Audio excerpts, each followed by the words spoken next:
கல்யாண மேடையா, கலை உலக மேடையா, அரசியல் மேடையா, எந்த மேடையில் பேசினாலும் வீழ்வது நாமாக இருப்பினும் வாழ்வது தமிழாக இருக்கட்டும் என்று கூறியே தனது உரையை முடிப்பார் விஜயகாந்த்.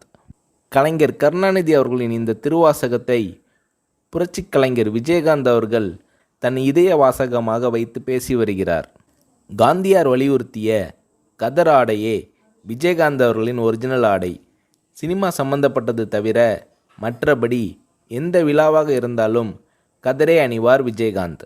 தன் அப்பாவிடமிருந்து கதர் அணியும் பழக்கத்தை கற்றுக்கொண்டவர் விஜயகாந்த்.